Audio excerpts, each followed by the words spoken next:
আমার উপর যে দায়িত্ব, প্রেসিডেন্ট জিয়া রহমান খাল খনন কর্মসূচি শুরু করেছিলেন, তিনি তৈরি করেছিলেন, যেটা স্বনির্ভর বাংলাদেশ গড়ে তোলা। ইনশাল্লাহ আগামী দিনে জনাব তারেক রহমানের নেতৃত্বে খাল খনন কর্মসূচির মাধ্যমেই আমরা যেন নতুন সে আন্দোলন গড়ে তুলতে পারি এবং আমার উপর অর্পিত যে দায়িত্ব, যে আমানত বা আমাদের উপর সবকিছু যেন সুন্দরভাবে করতে পারি, আমানতটা রক্ষা করতে পারি শ্রদ্ধা, সম্মান, সমীয় জায়গা থেকে।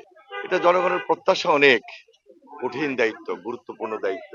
এই দায়িত্বটুকু যেন আমরা মনের মতো করে একটা দেশপ্রেমিক সরকার যেভাবে করা দরকার, সবকিছুর ঊর্ধ্বে একটা দুর্নীতিমুক্ত প্রশাসন, দুর্নীতিমুক্ত অবস্থান থেকে এই কথাটা বলছি।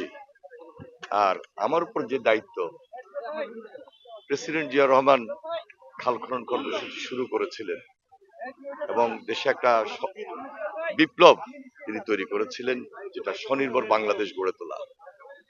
ইনশাল্লাহ আগামী দিনে জনাব তারেক রহমানের নেতৃত্বে খাল খনন কর্মসূচির মাধ্যমেই আমরা যেন নতুন সে আন্দোলন গড়ে তুলতে পারি, নতুন ভাবে বাংলাদেশটাকে বিনির্মাণ করতে পারি। সে কাজটা আমাকে খুব কঠিন ভাবে দায়িত্ব সহকারে করতে হবে, এটা আমি বিশ্বাস করি এবং সবার জন্য, দেশের জন্য আমরা সেই দায়িত্বটুকু পালন করব। আপনারা সবাই ভালো থাকবেন।